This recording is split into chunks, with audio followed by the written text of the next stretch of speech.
1987년 11월 14일 토요일 밤 서울 영등포구 당산동 일대는 주말을 맞아 흥청거리는 네온사인과 카바레의 경쾌한 왈츠 리듬으로 들썩이고 있었습니다. 그 화려한 밤의 중심에 한 남자가 서 있었죠. 이름은 한진우. 당시 나이 32. 사람들은 그를 카바레 춤선생이라 불렀지만 그 편견 어린 시선 뒤엔 누구보다 성실한 가장의 모습이 있었습니다. 단 하루도 연습을 거르지 않았던 남자였습니다. 새벽 5시면 어김없이 노량진 수산시장에 가서 모모를 위해 제일 싱싱한 고등어를 골라오던 효자였죠. 어머니, 오늘 보너스 나오는 날이니까 저녁엔 꼭 갈비 사올게요. 그날 아침 어머니가 끓여준 된장찌개 한 그릇을 뚝딱 비우며 환하게 웃던 모습이 마지막이었습니다. 그런데 그날 밤 자정을 넘긴 시각, 마지막 무대를 마치고 어머니 갈비 사가야 한다며 서둘러 퇴근하던 한진우 씨가 서울 하늘 아래서 흔적도 없이 증발했습니다.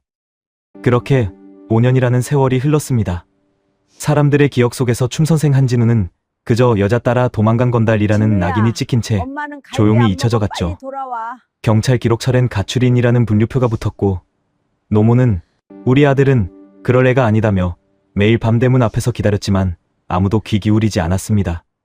하지만 1992년 가을 경기도 외곽 한적한 공단 지역의 폐창고를 정리하던 인부들이 구석에 용접으로 봉인된 커다란 오크통 하나를 발견했을 때 대한민국은 경악했습니다. 장정 셋이 달려들어 억지로 뚜껑을 열었을 때 그 안에서 쏟아져 나온 건 5년간 봉인되어 있던 차마 인간의 짓이라 믿기 힘든 참혹한 진실이었습니다. 놀랍게도 범인은 멀리 있지 않았습니다. 가장 가까운 곳, 사랑이라는 이름 뒤에 숨은 탐욕과 집착이 만든 비극이었죠. 오늘도 저희 채널을 찾아주신 여러분께 감사드립니다. 오늘 이 이야기가 가슴 아프게 다가오신다면 잊혀진 정의를 깨우는 구독과 좋아요로 함께해 주십시오. 1987년 11월 14일 토요일, 한진우 씨의 마지막 하루는 여느 때와 다르지 않게 시작되었습니다. 새벽 5시 12분, 당산동 연립주택 3층 단칸 셋방의 알람 시계가 요란하게 울렸죠. 그는 잠결에도 단번에 몸을 일으켜 세수를 하고 어머니가 깨시기 전에 조용히 문을 나섰습니다. 노량진 수산시장까지는 버스 2번을 갈아타야 하는 먼 거리였지만 그는 이 새벽 장보기를 단 한 번도 걸은 적이 없었습니다. 11월 중순 새벽 공기는 칼날처럼 차가웠습니다. 한진우 씨는 낡은 점퍼깃을 세우고 골목을 빠져나와 당산역 방면 버스 정류장으로 향했죠.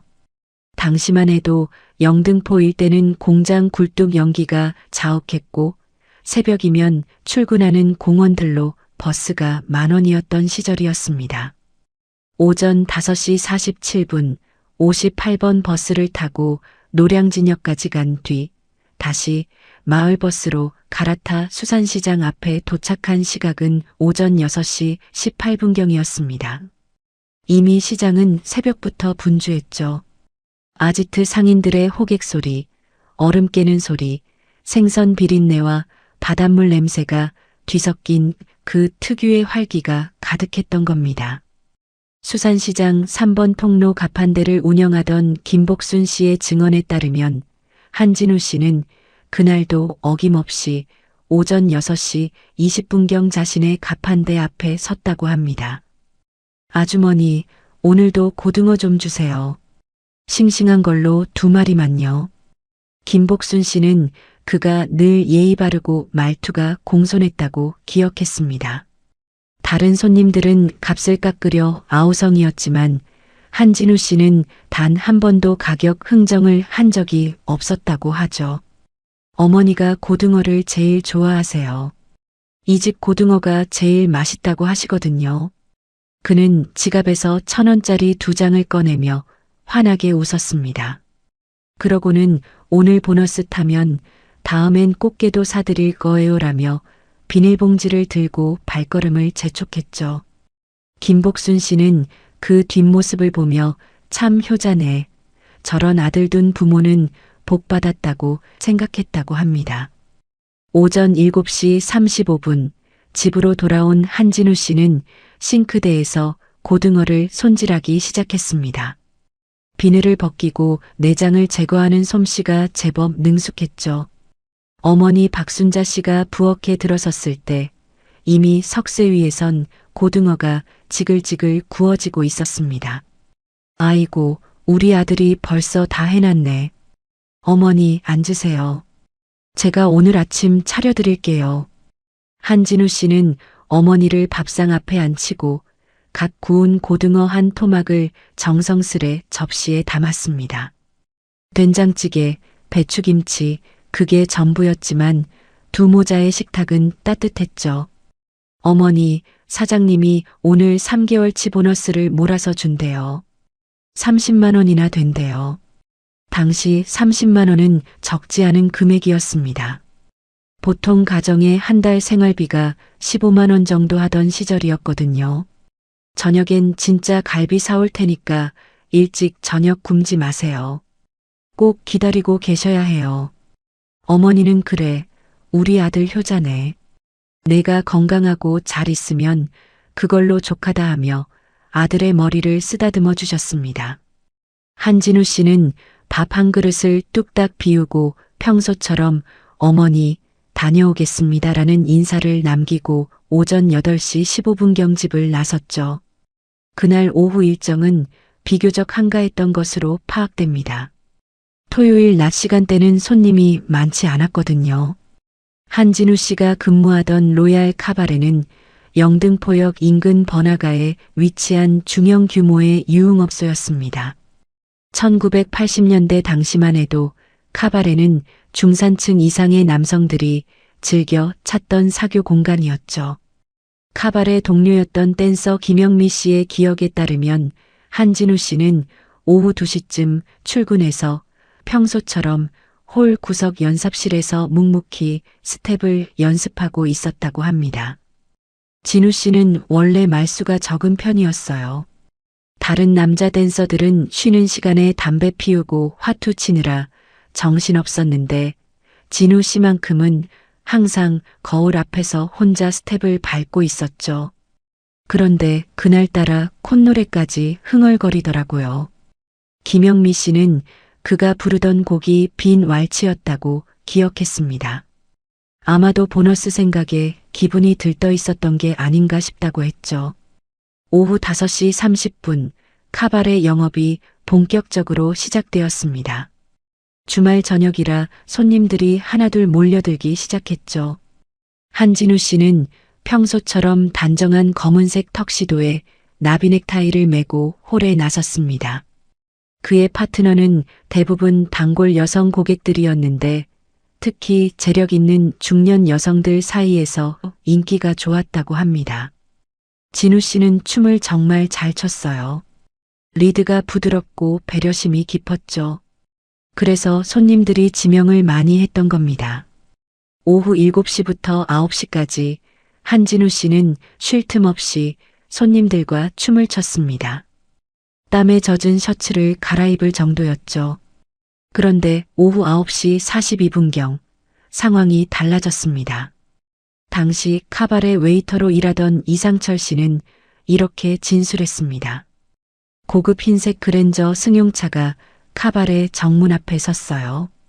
당시만 해도 그랜저는 정말 비싼 차였거든요. 그 차에서 내린 여자는 평소에도 자주 오던 단골이었죠. 오수경이라는 분이었는데 40대 초반으로 보였고 옷차림부터가 남달랐습니다. 모피 코트에 금목걸이를 하고 있었으니까요. 오수경은 카바레 안으로 들어서자마자 직원에게 한진우를 찾았습니다. 표정이 심상치 않았죠. 한진우 씨가 홀에서 나오자 오수경은 그의 팔을 붙잡고 복도로 데리고 나갔던 겁니다. 두 사람은 약 17분간 복도에서 대화를 나눴던 것으로 추정됩니다. 당시 화장실을 가던 여성 손님 한 명이 우연히 그 장면을 목격했는데 오수경은 무언가를 간곡히 부탁하는 듯 한진우의 손을 붙잡고 있었고 한진우 씨는 난처한 표정으로 고개를 가로저으며 한 발짝 뒤로 물러서 있었다고 합니다. 오후 10시 8분 한진우 씨가 다시 홀로 돌아왔을 때 그의 얼굴엔 땀방울이 송골송골 맺혀 있었습니다. 동료 댄서 김영미 씨가 무슨 일 있어요? 안색이 안 좋은데요? 라고 묻자 그는 아니에요. 괜찮아요.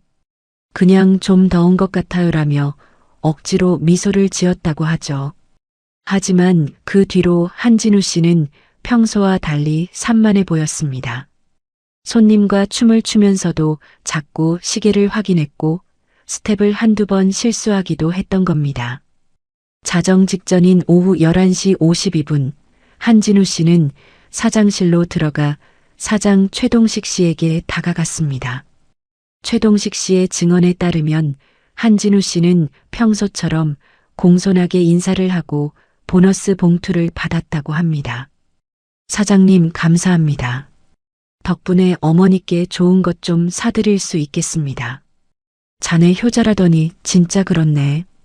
요즘 세상에 그런 젊은이 보기 드물어. 한진우 씨는 봉투를 받자마자 사장님, 오늘은 어머니한테 갈비 사드려야 해서 먼저 퇴근해도 될까요? 라고 양해를 구했습니다. 물론이지, 빨리 가봐. 어머니 기다리시겠다. 사장의 허락을 받은 한진우 씨는 서둘러 탈의실로 향했습니다.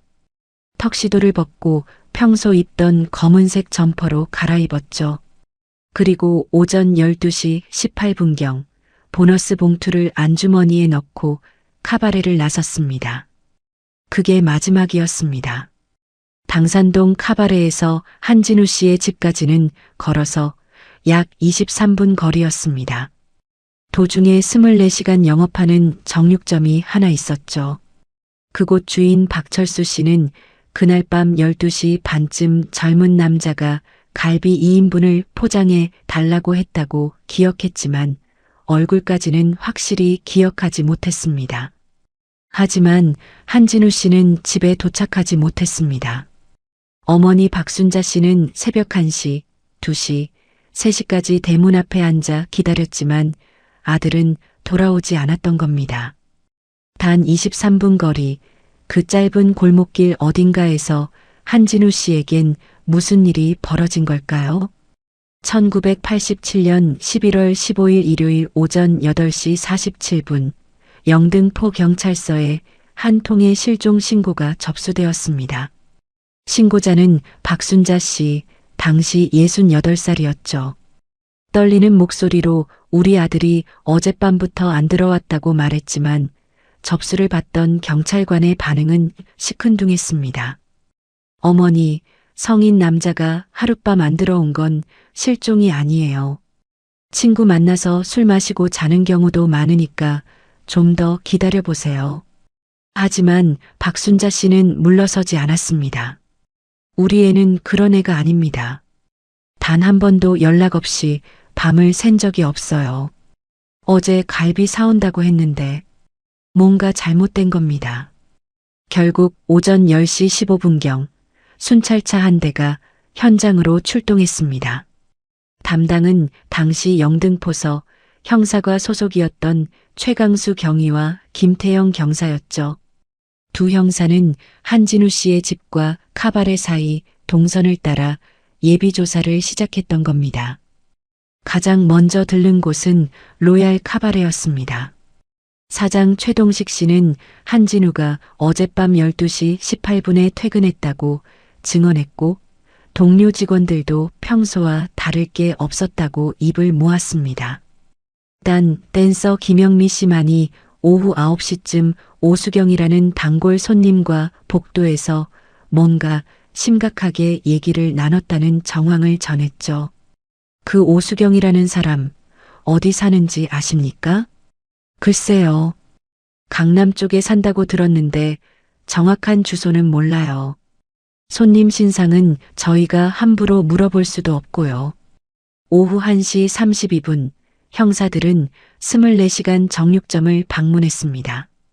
주인 박철수 씨는 어젯밤 12시 반쯤 젊은 남자가 갈비를 샀다고 했지만 얼굴은 정확히 기억하지 못했던 겁니다.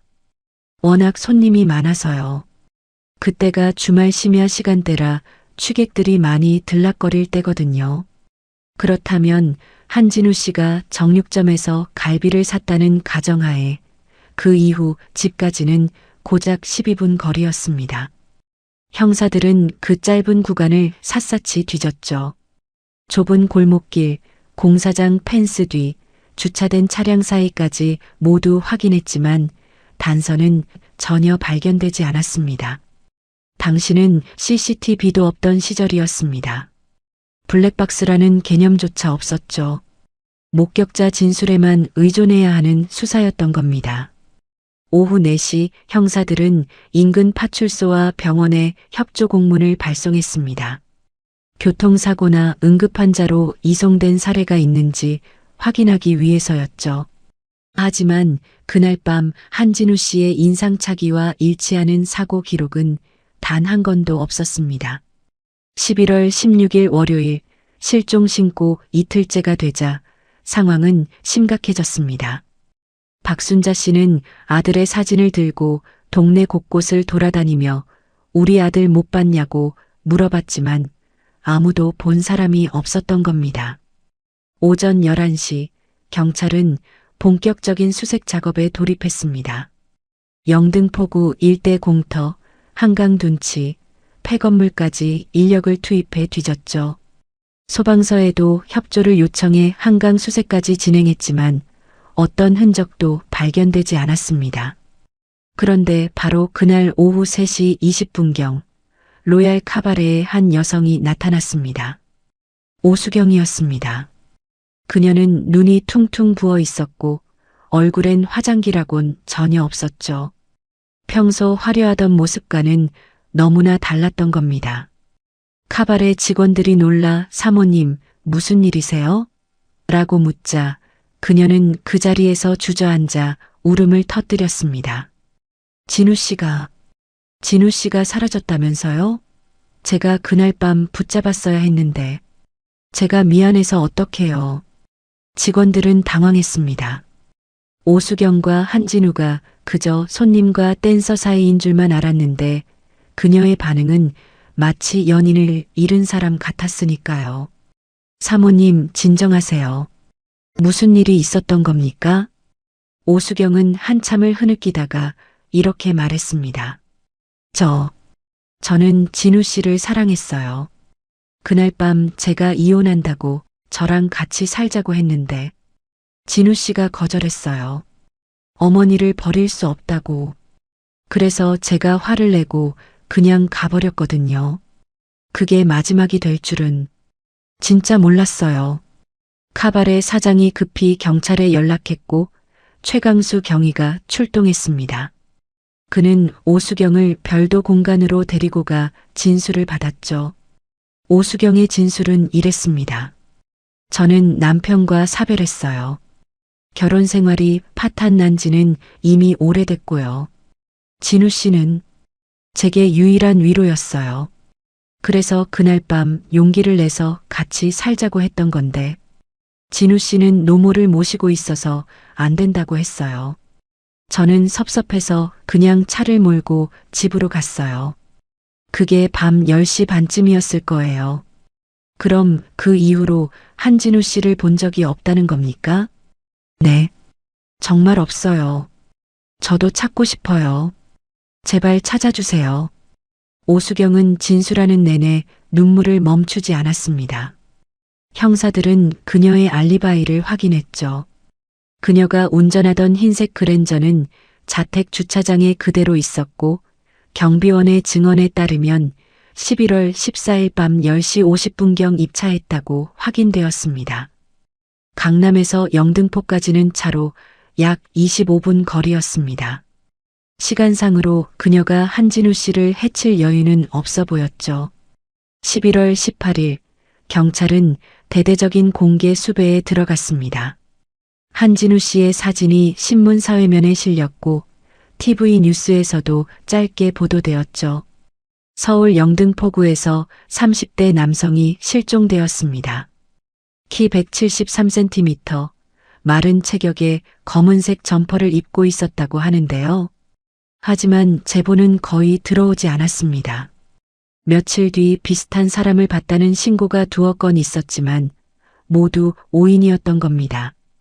11월 25일 실종 열흘째가 되자 수사는 사실상 표류하기 시작했습니다. 경찰 내부에서도 성인 남성 가출 사건으로 분류하려는 움직임이 있었죠.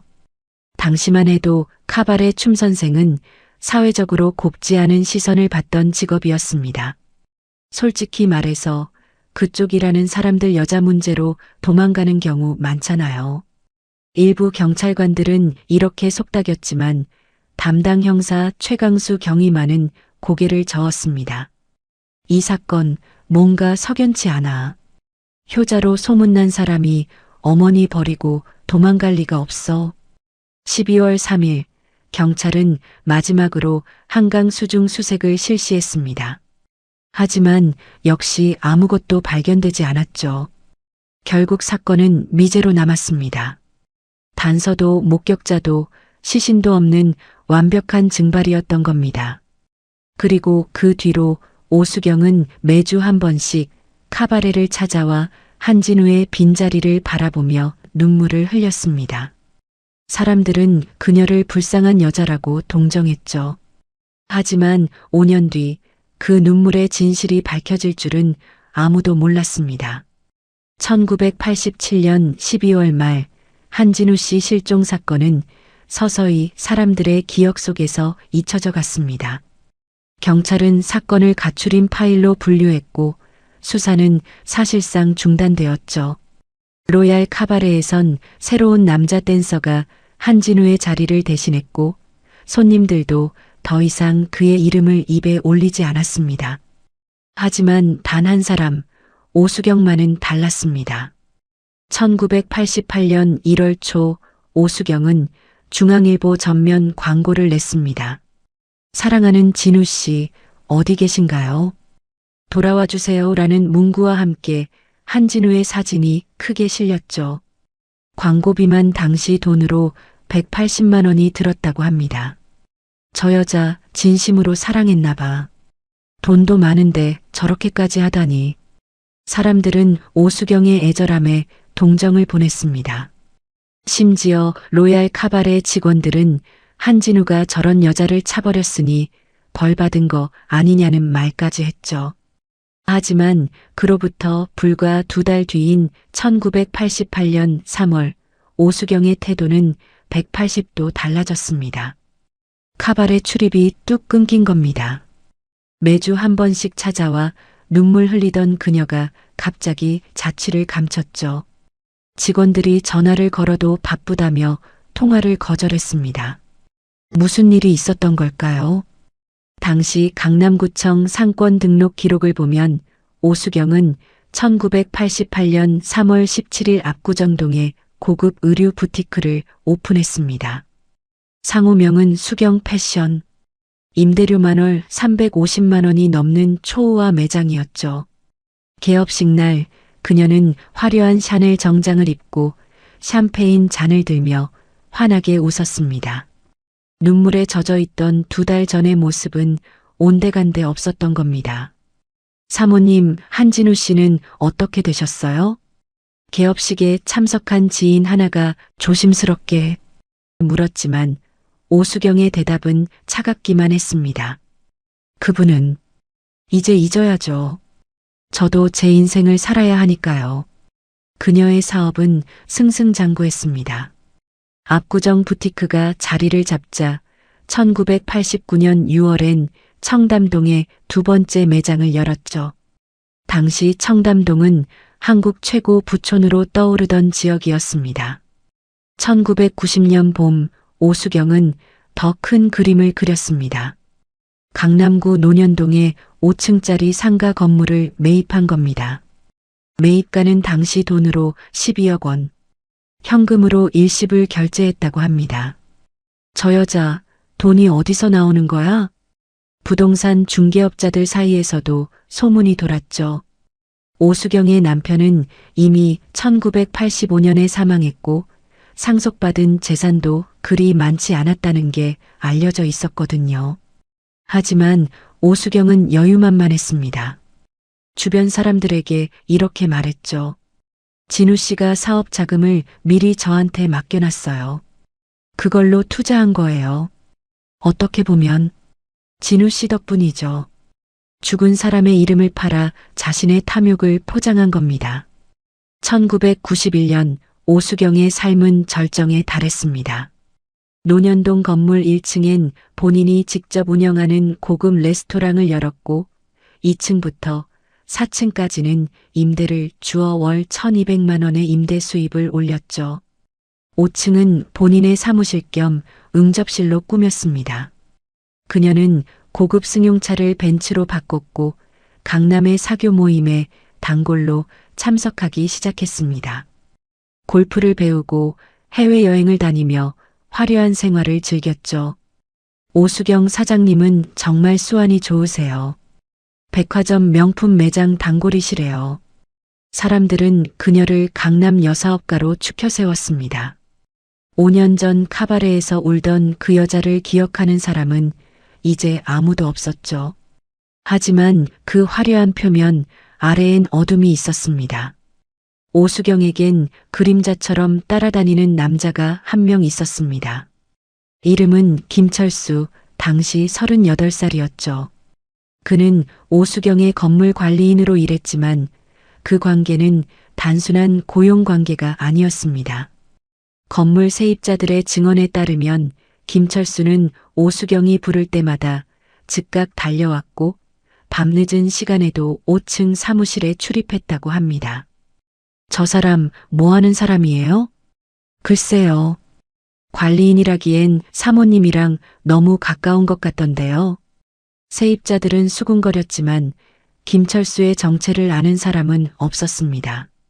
사실 김철수는 1987년부터 오수경과 함께 일해온 신복이었습니다. 그는 오수경의 모든 비밀을 알고 있었고 그 대가로 상당한 돈을 받아왔던 겁니다. 1991년 여름 한 가지 이상한 일이 있었습니다. 오수경이 경기도 외곽공단 지역에 낡은 창고 하나를 임대한 겁니다. 주변 사람들이 왜 그런 곳을 빌리느냐고 묻자 그녀는 재고 보관용이라고 대답했죠. 하지만 그 창고엔 재고 따윈 들어가지 않았습니다. 덩그러니 커다란 오크통 하나만 놓여 있을 뿐이었죠. 김철수는 한 달에 2번씩 그 창고를 방문했습니다. 문을 잠그고 혼자 들어가서 30분쯤 있다가 나왔는데 나올 때마다 얼굴이 창백해져 있었다고 합니다. 철수야, 괜찮아? 지나가던 인부가 물었지만 김철수는 아무것도 아니다라며 급히 자리를 떴죠. 그렇게 5년이 흘렀습니다. 오수경은 강남의 성공한 사업가로 군림했고 김철수는 그녀의 충실한 그림자로 남았습니다. 두 사람은 각자의 역할을 완벽하게 수행했죠.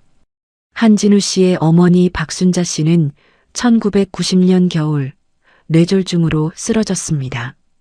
아들을 기다리다 지친 몸이었죠. 그녀는 1991년 3월 진우야 라는 마지막 말을 남기고 숨을 거뒀습니다. 아들의 빈소조차 차리지 못한 채 혼자 세상을 떠난 겁니다. 그 무렵 오수경은 제주도에서 골프 여행을 즐기고 있었습니다. 누군가의 죽음 위에 쌓아 올린 성은 견고해 보였습니다. 하지만 모래성은 언젠가 무너지는 법이죠. 1992년 9월 14일 오수경에게 청천벽력 같은 소식이 날아들었습니다. 경기도 외곽공단에 있던 창고 임대료가 6개월째 연체되어 강제 해지되었다는 통보였죠. 사실 오수경은 그해 초부터 사업에 문제가 생기기 시작했습니다. 청담동 매장이 부진했고 논현동 건물 세입자 중 2곳이 동시에 빠져나가며 임대 수입이 급감했던 겁니다. 창고쯤이야 뭐 어때? 어차피 쓸 일도 없는데. 오수경은 대수롭지 않게 넘겼습니다. 아니, 넘기려 했죠. 하지만 김철수의 반응은 달랐습니다. 사모님, 그 창고는 안 됩니다. 제가 어떻게든 돈을 마련해서라도. 김철수는 창백한 얼굴로 애원했지만 오수경은 차갑게 손을 저었습니다. 됐어. 이제 5년이나 지났는데 누가 알겠어. 신경 꺼. 10월 7일 창고는 경매로 넘어갔습니다. 낙찰자는 인근에서 철물점을 운영하던 박민수 씨, 당시 44살이었죠. 그는 사업 확장을 위해 저렴한 창고를 찾고 있었고 이곳이 제격이라고 판단했던 겁니다. 여보, 내가 창고 하나 낙찰받았어. 다음 주부터 정리하고 물건 옮길 거야. 박민수 씨는 들뜬 목소리로 아내에게 전화를 걸었습니다. 10월 12일 월요일 오전 9시 30분, 박민수 씨는 인부 2명을 데리고 창고로 향했습니다. 녹슨 셔터를 열자 먼지가 풀썩 날렸죠. 창고 안은 어둡고 습했습니다. 불 좀 켜봐. 형광등이 깜빡이며 켜졌을 때 그들은 창고 구석에 놓인 거대한 물체를 발견했습니다. 높이가 성인 남자 키만 한 오크통이었죠. 저게 뭐야? 와인통인가? 인부 중 한 명이 다가가 두드려 봤습니다. 둔탁한 소리가 났죠. 비어있지 않았던 겁니다. 사장님, 이거 엄청 무거운데요. 안에 뭐가 들었나 봐요. 오크통 입구는 용접으로 완전히 봉인되어 있었습니다. 일반적인 와인통이라면 나무 뚜껑만 있어야 하는데 이건 금속판으로 덮여 있고 그 위를 용접까지 한 상태였죠. 이상한데 왜 이렇게까지 막아놨지? 박민수 씨는 불안한 예감이 들었지만 호기심이 앞섰습니다. 창고를 쓰려면 저걸 치워야 했으니까요. 공구 가져와서 뚜껑 열어보자. 오전 10시 15분, 인부들은 전기 절단기를 가져왔습니다. 날카로운 소리와 함께 불꽃이 튀며 용접 부위가 조금씩 잘려나갔죠. 약 20분간의 작업 끝에 금속판이 분리되었습니다. 그런데 그 순간 참을 수 없는 악취가 쏟아져 나왔습니다. 으액, 이게 무슨 냄새야? 인부들은 뒤로 물러서며 코를 막았습니다. 썩은 고기 냄새도 아니고 하수구 냄새도 아닌 형언할 수 없는 지독한 악취였죠. 사장님, 이거 뭔가 이상한데요? 박민수 씨는 손수건으로 코를 막고 조심스럽게 다가갔습니다. 통 안을 들여다본 순간 그는 비명을 질렀습니다. 으악! 오크통 안에는 웅크린 자세로 무언가가 들어 있었습니다. 5년이라는 세월 동안 부패가 상당히 진행되어 형체를 알아보기 힘들었지만 그것이 사람이라는 건 명백했죠. 뼈와 옷까지 그리고 머리카락이 뒤엉켜 있었던 겁니다. 오전 10시 42분 박민수 씨는 떨리는 손으로 119에 신고했습니다. 여기 시신이 있어요. 창고에. 사람이. 경찰과 구급대가 동시에 출동했습니다. 안양경찰서 형사들이 가장 먼저 도착했고 이어 국립과학수사연구소 감식팀이 현장에 투입되었죠. 오후 12시 20분 현장은 완전히 통제되었습니다. 노란 차단선이 쳐지고 감식팀은 방호복을 입고 조심스럽게 오크통에 접근했습니다. 사진 촬영 먼저 해. 모든 각도에서. 감식반장 이정훈 경위의 지시가 떨어졌습니다. 플래시가 터지며 현장 기록이 시작되었죠. 오후 1시 48분 유골 수습 작업이 진행되었습니다. 오크통을 조심스럽게 눕히고 내용물을 꺼내는 과정은 3시간 넘게 걸렸습니다. 모든 증거물이 훼손되지 않도록 세심하게 작업해야 했거든요. 유골과 함께 발견된 물품들은 이랬습니다. 검은색 점퍼 조각, 청바지 원단, 구두 한 켤레, 그리고 플라스틱 재질의 지갑잔에. 지갑 안에서 발견된 주민등록증은 부식이 심했지만 사진 부분은 희미하게 남아 있었습니다. 감식팀원이 확대경으로 들여다보더니 숨을 들이켰습니다. 반장님, 이거 87년도에 발급된 주민등록증인데요. 이름이 뭐라고 나와? 한진우라고 되어 있습니다. 현장이 술렁였습니다. 87년도 실종 사건을 기억하는 베테랑 형사 하나가 벌떡 일어났죠. 한진우? 영등포 카바레 춤선생? 그 사건 아직 미제로 남아있는데. 저녁 6시 32분 국과수는 1차 소견을 발표했습니다. 사망 시기는 대략 5년 전으로 추정됩니다. 두개골에서 다발성 골절이 확인되었고 둔기에 의한 타격으로 보입니다. 타살 가능성이 매우 높습니다. 10월 13일 새벽 긴급수사회의가 소집되었습니다. 87년 당시 사건을 담당했던 최강수 경위는 이미 정년퇴직한 상태였지만 자문 자격으로 급히 호출되었죠. 5년 전 수사 기록 다 찾아봐. 주변 인물 리스트, 진술서, 전부 다. 먼지 쌓인 파일 처리 다시 펼쳐졌습니다. 그 속에서 한 여자의 이름이 떠올랐죠. 오수경?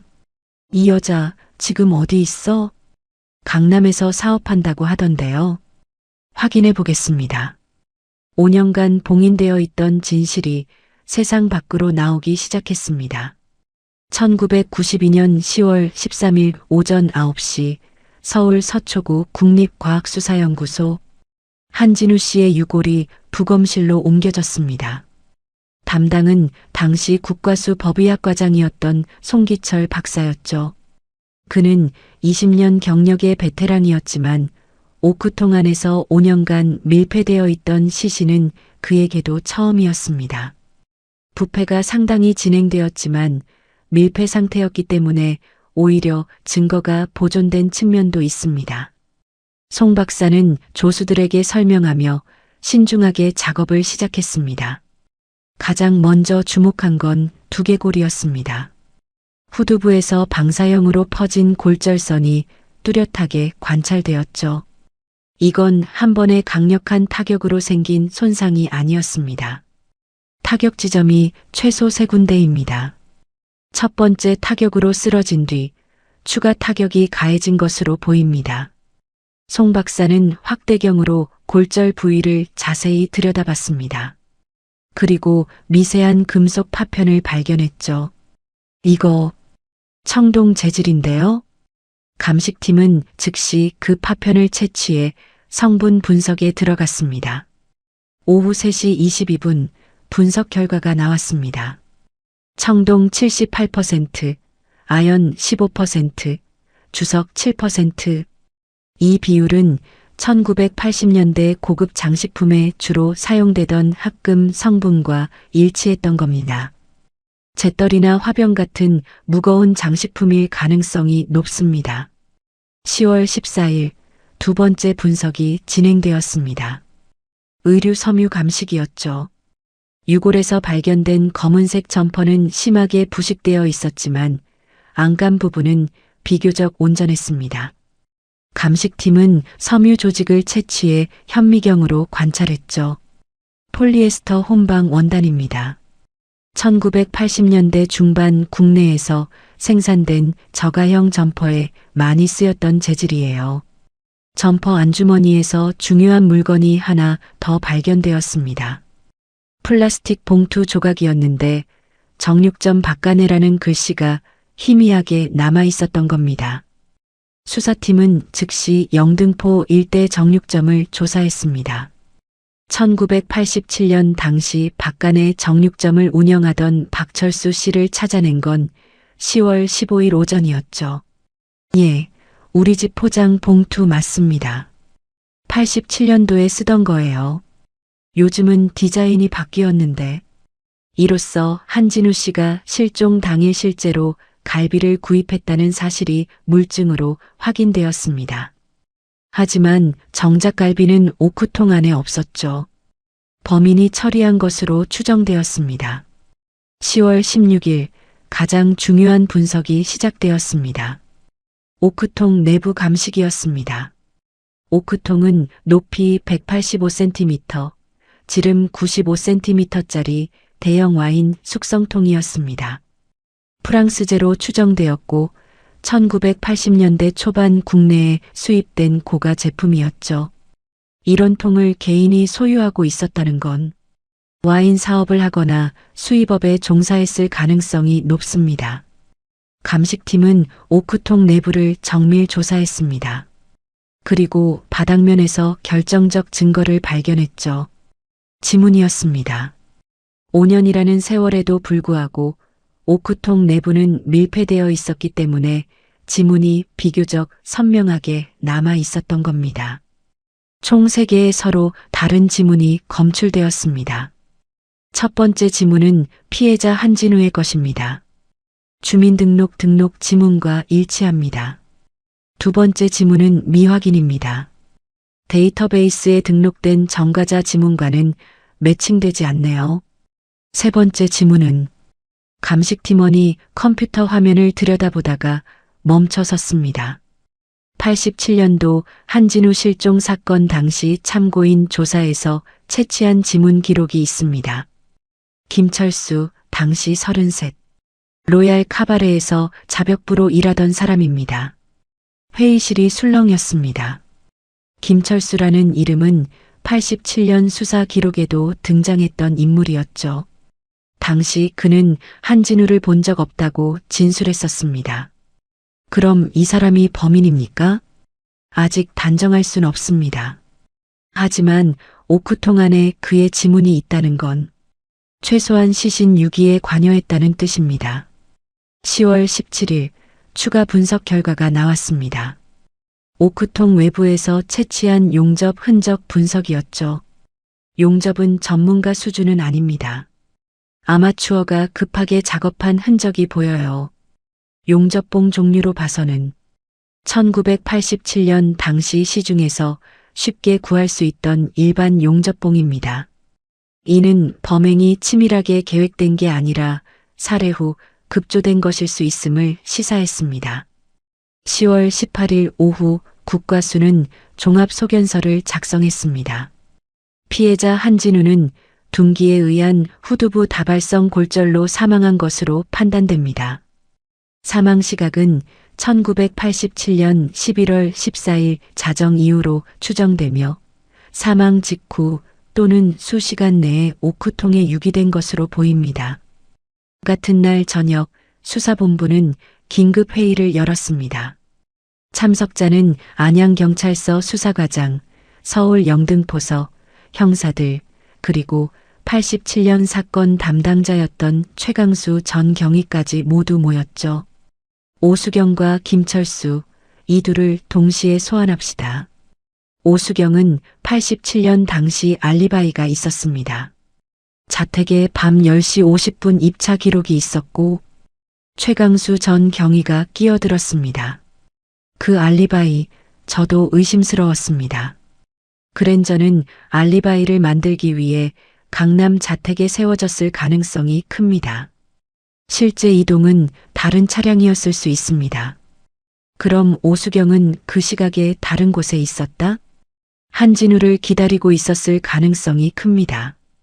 집으로 가는 길목 어딘가에서 10월 19일 오전 6시 27분 경찰은 동시 체포 작전에 돌입했습니다. 강남 논현동 오수경의 건물과 인근 김철수의 자택에 영장이 집행되었죠. 두 사람 모두 잠옷 차림으로 연행되었습니다. 오수경은 경찰차에 오르며 이렇게 외쳤습니다. 무슨 일이에요? 나 아무것도 모르는데 이게 무슨 짓이에요? 하지만 그녀의 손은 부들부들 떨리고 있었습니다. 김철수는 아예 말을 잃은 채 창백한 얼굴로 고개를 떨구고 있었죠. 오전 9시 30분 두 사람은 각각 다른 조사실로 분리되었습니다.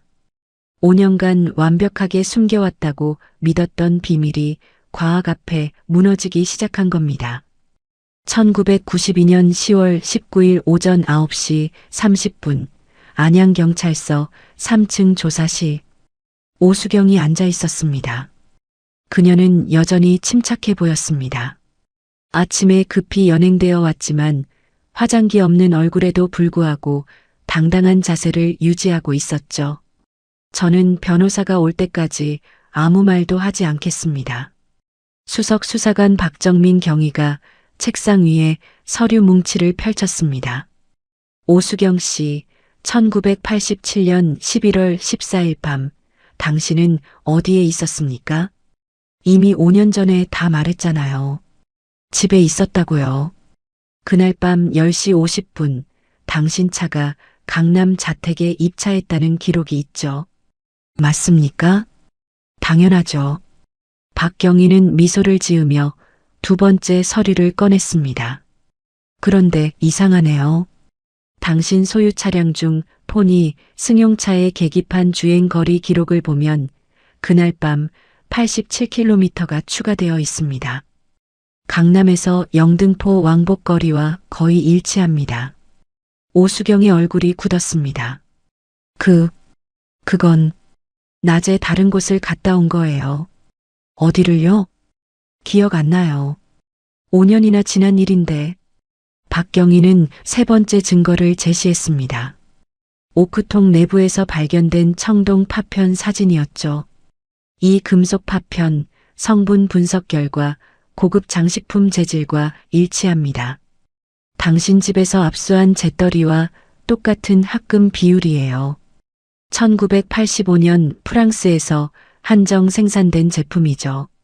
국내엔 딱 50개만 수입되었고 당신이 그 중 하나를 소유하고 있었습니다.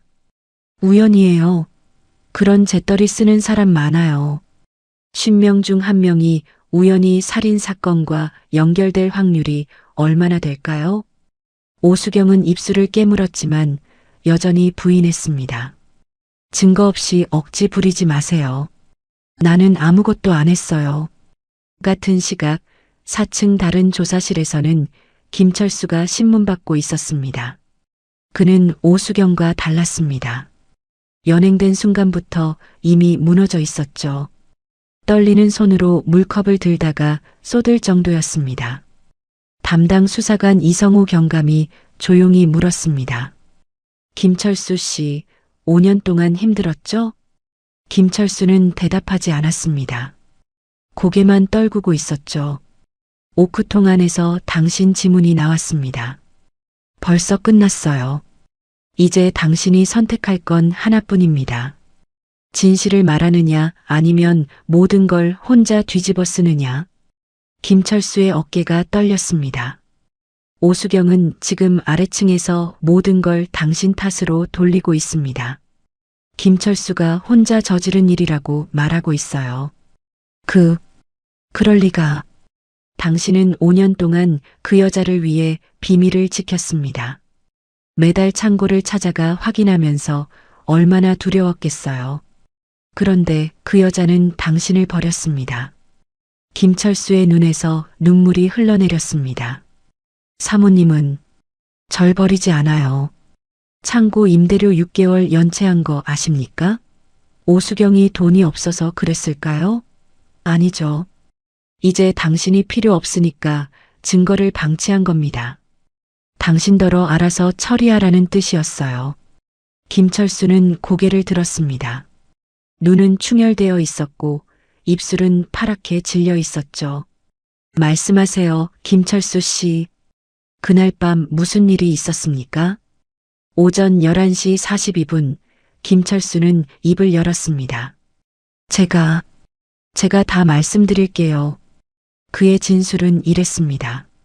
1987년 11월 14일 오후 9시 42분, 오수경은 로얄 카바레에서 한진우와 대화를 나눴습니다.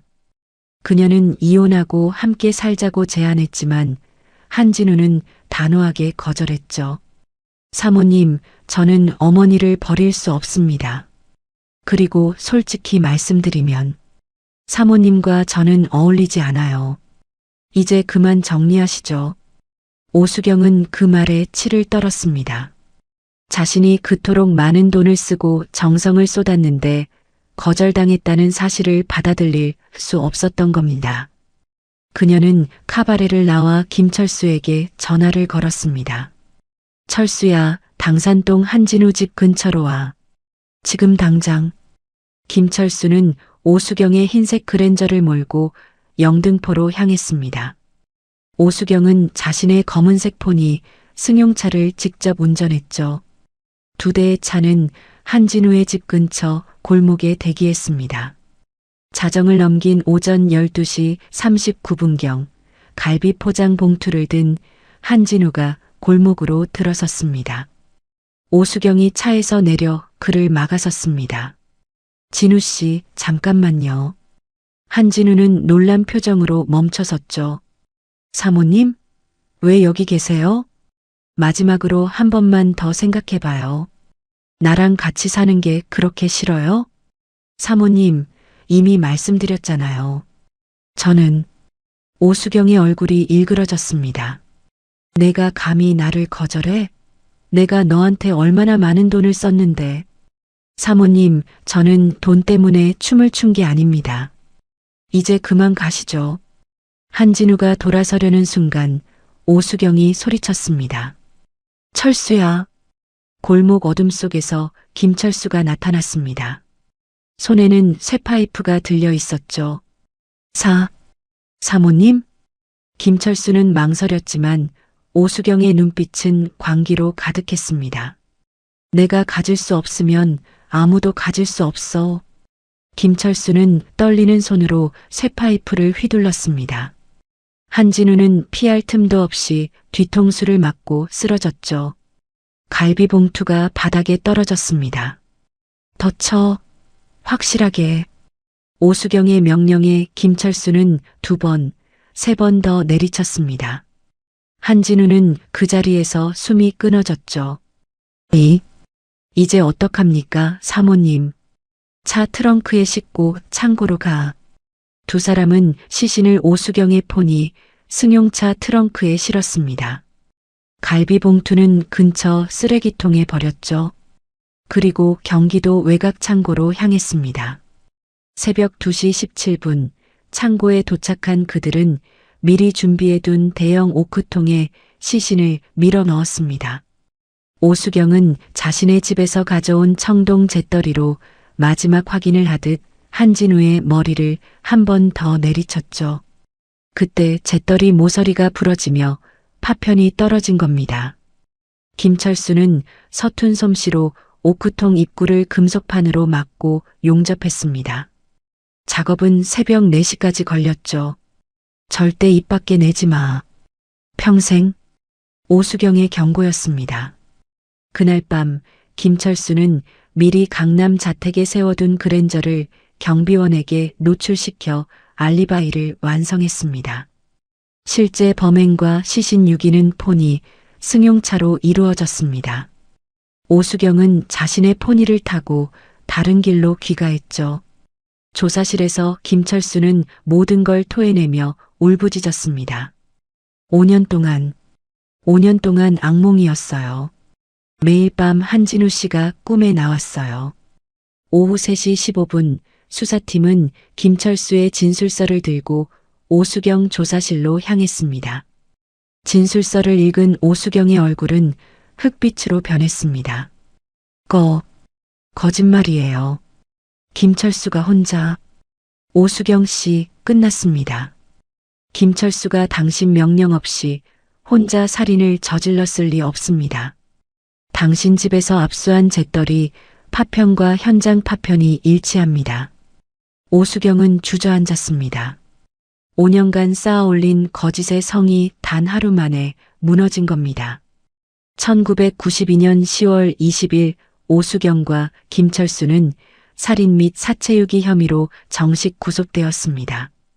검찰은 신속하게 기소장을 작성했죠. 두 사람의 범죄는 명백했고 증거도 충분했습니다. 오수경은 살인 교사 및 공동정범, 김철수는 살인 공동정범으로 기소되었던 겁니다. 1993년 2월 8일 서울지방법원 형사합의 12부에서 첫 공판이 열렸습니다. 방청객으로 법정이 가득 찼죠. 언론에서도 대대적으로 보도했습니다. 카바레 춤선생 살해 사건, 5년 만에 드러난 오크통 살인 같은 제목이 신문 일면을 장식했던 겁니다. 오수경은 검은색 정장을 입고 법정에 섰습니다. 예전의 화려함은 온데간데 없었죠. 머리는 산발이었고 얼굴은 헬쑥하게 야위어 있었습니다. 김철수는 그보다 더 처참했습니다. 구치소에서 석 달 동안 10kg 넘게 빠졌고 눈엔 생기라곤 전혀 없었죠. 재판장이 물었습니다.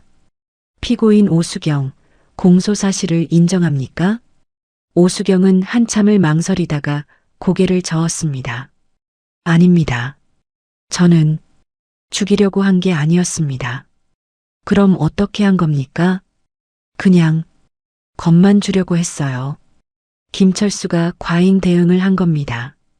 저는 몰랐어요. 방청석에서 웅성거림이 일었습니다. 끝까지 책임을 회피하려는 모습에 분노한 사람들이었죠. 검사가 반박했습니다. 피고인은 범행 직후 시신을 오크통에 유기하고 용접까지 했습니다. 이것이 단순히 겁만 주려던 행위입니까? 오수경은 대답하지 못했습니다. 또한 피고인은 5년 동안 피해자의 어머니가 아들을 찾아 헤매는 동안 카바레에 나타나 눈물을 흘리며 연기를 했습니다. 이것이 우발적 범죄자의 행동입니까? 저는 정말 후회했어요. 후회했다면 왜 자수하지 않았습니까? 왜 5년 동안 피해자의 재산으로 사업을 확장하고 호화 생활을 즐겼습니까? 오수경은 고개를 떨구었습니다. 김철수의 차례가 왔습니다. 피고인 김철수, 할 말이 있습니까? 김철수는 떨리는 목소리로 입을 열었습니다. 저는 죄인입니다. 변명하지 않겠습니다. 다만 한진우 씨 어머니께 정말 죄송하다는 말씀만 드리고 싶습니다. 그는 방청석을 향해 고개를 숙였죠. 하지만 박순자 씨는 이미 1991년에 세상을 떠난 뒤였습니다. 아들을 못 찾고 눈을 감았던 겁니다. 재판은 석 달간 계속되었습니다. 검찰은 무기징역을 구형했습니다. 계획적 살인, 사체유기, 증거인멸, 그리고 5년간의 도주 및 사회 기만 행위까지 모든 정황이 중형을 요구했죠. 변호인은 우발적 범행이라며 선처를 호소했지만 재판부는 받아들이지 않았습니다. 1993년 5월 18일 선고 공판이 열렸습니다. 재판장의 목소리가 법정에 울려 퍼졌습니다. 피고인 오수경은 자신의 일방적 집착을 이루지 못하자 타인의 생명을 빼앗는 극악무도한 범죄를 저질렀습니다. 범행 후에도 반성은커녕 피해자 유족과 사회를 기만하며 범죄 수익으로 호화 생활을 영위했습니다. 이는 엄중히 처벌받아 마땅합니다. 피고인 오수경에게 무기징역을 선고합니다.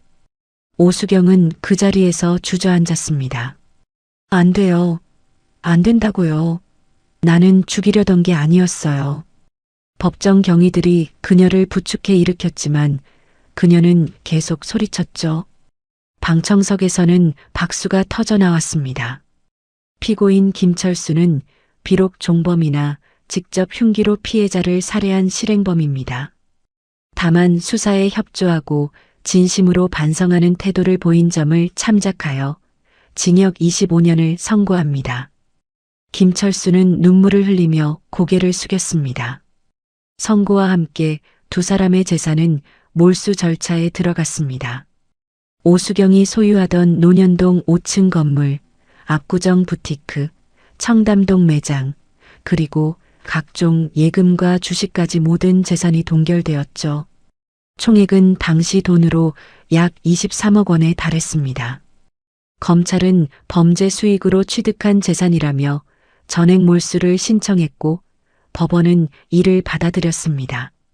재산은 국고로 귀속되었고 일부는 한진우 씨의 먼 친척들에게 위자료로 지급되었죠. 오수경이 그토록 애착을 보이던 논현동 건물은 1993년 9월 경매로 넘어갔습니다. 그녀가 꿈꾸던 화려한 삶의 증거들은 하나씩 사라졌던 겁니다. 김철수가 5년 동안 받았던 월급과 보너스도 모두 환수되었습니다. 그의 통장에 남은 건 고작 48만 원뿐이었죠. 1995년 청주여자교도소에 수감 중이던 오수경에게 첫 번째 비극이 찾아왔습니다. 당뇨병이었습니다. 스트레스와 급격한 생활 환경 변화로 혈당 조절이 안 되기 시작했죠. 교도소 의무과에서 치료를 받았지만 증세는 계속 악화되었습니다.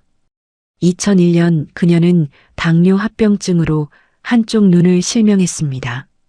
한때 화려한 강남의 여왕이었던 여자는 이제 앞도 제대로 보지 못하는 죄수가 되어 있었던 겁니다.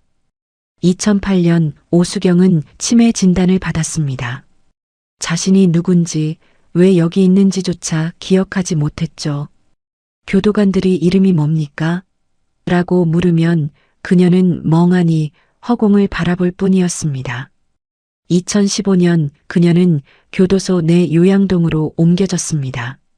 대소변을 가리지 못하고 혼자서는 밥도 먹지 못하는 상태가 되었죠. 23억 원의 재산을 모았던 손은 이제 떨리는 숟가락조차 제대로 들지 못했습니다. 김철수는 그나마 나았습니다. 모범수로 복역하며 2018년 출소했죠. 하지만 63세 나이에 정가자 신분으로 세상에 나온 그에게 돌아갈 곳은 없었습니다. 그는 서울역 인근 쪽방촌에 방 하나를 얻었습니다. 월세 25만 원짜리 방이었죠. 생계비는 기초생활수급으로 연명했습니다. 5년 동안 벌었던 돈이 다 모였나? 김철수는 허름한 방 한 구석에 앉아 중얼거렸습니다. 그가 오수경에게 받았던 수천만 원은 이미 환수되었고 그에게 남은 건 후회뿐이었죠. 2023년 현재 오수경은 여전히 교도소 요양동에서 누워 지냅니다. 무기수이기에 죽을 때까지 그곳을 벗어날 수 없죠. 그녀가 그토록 원했던 자유도 사랑도 돈도 이제는 아무 의미가 없습니다. 탐욕으로 쌓은 성은 결국 모래성이었습니다. 한 사람의 목숨을 빼앗은 대가는 평생의 감옥과 비참한 노년이었던 겁니다. 1987년 11월 14일 밤 한진우 씨는 손에 갈비 봉투를 들고 집으로 가고 있었습니다. 어머니, 오늘 갈비 사올게요. 아침에 했던 약속을 지키기 위해서였죠. 단 23분 거리였습니다. 23분만 걸으면 어머니가 기다리는 집에 도착할 수 있었던 겁니다. 하지만 그는 영영 집에 돌아가지 못했습니다. 그가 사들고 가던 갈비는 어둠 속에서 사라졌고 5년 동안 그를 기다리던 어머니 박순자 씨는 끝내 아들을 만나지 못한 채 세상을 떠났습니다. 진우야, 엄마는 갈비 필요 없으니까 빨리 돌아와. 박순자 씨는 생애의 마지막 순간까지 아들의 이름을 불렀다고 합니다. 대문 앞에 아들의 신발을 놓아두고 매일 밤 그 자리에서 기다렸던 어머니였죠. 한진우 씨가 평생 모았던 돈은 고작 130만 원이었습니다. 카바레 춤선생으로 일하며 모은 전 재산이었죠. 통장에는 어머니 생신 선물, 어머니 보약 같은 메모가 빼곡히 적혀 있었다고 합니다. 그는 부자가 아니었습니다. 화려한 직업도 아니었죠. 하지만 누구보다 성실했고 어머니를 사랑했던 아들이었던 겁니다. 오수경은 23억 원의 재산을 모았습니다. 강남의 건물을 소유했고 고급차를 몰았으며 사람들의 부러움을 샀죠. 하지만 그 모든 것이 한 사람의 목숨 위에 세워진 거짓이었습니다. 지금 그녀에게 남은 건 무엇일까요? 교도소 침대 위에서 자신이 누군지도 모른 채 늙어가는 비참한 말년뿐입니다. 23억은 단 한 푼도 쓰지 못했고 자유는 영원히 박탈당했죠. 사랑이라는 이름의 집착이 한 사람을 죽였습니다. 돈으로 살 수 없는 마음을 억지로 사려던 탐욕이 비극을 만들었던 겁니다. 여러분, 묻고 싶습니다. 당신에게 가장 소중한 건 무엇입니까? 한진우 씨는 어머니였습니다. 박순자 씨에게는 아들이었죠. 그들에게 필요했던 건 23억도 강남 빌딩도 아니었습니다. 함께 먹는 저녁 한 끼, 따뜻한 손길 하나면 충분했는데 오늘 이 이야기를 듣고 계신 여러분께 부탁드립니다. 오늘 밤 집에 돌아가시거든 가족의 손을 한 번 더 꼭 잡아주십시오. 사랑한다는 말 한마디, 고맙다는 인사 한 번이 어쩌면 마지막이 될 수도 있습니다. 한진우 씨는 어머니, 다녀오겠습니다라는 인사를 마지막으로 남겼습니다. 박순자 씨는 그래, 다녀와라라고 대답했죠. 그게 모자의 마지막 대화였습니다. 돈은 다시 벌 수 있습니다. 명예도 회복할 수 있죠. 하지만 사랑하는 사람을 잃으면 그 빈자리는 영원히 채워지지 않습니다. 오크통 속에서 5년을 갇혀있던 한진우 씨는 1992년 가을, 비로소 세상 밖으로 나왔습니다. 유골함에 담긴 채로였죠. 그는 어머니 박순자 씨 곁에 묻혔습니다. 5년 늦게 돌아온 아들이었지만 어머니 곁에서 영원히 쉴 수 있게 되었던 겁니다. 묘비에는 이렇게 새겨졌습니다. 효자 한진우, 여기 잠들다. 탐욕은 모든 걸 빼앗아갑니다. 하지만 사랑은 죽음조차 넘어섭니다. 오늘 밤 사랑하는 사람에게 먼저 연락해 보시길 바랍니다. 잊혀진 이름들, 사라진 진실, 그날의 흔적들. 봉인된 사건 노트에서 흔적을 찾아드리겠습니다. 지금까지 봉인된 사건 노트였습니다. 시청해주셔서 감사합니다.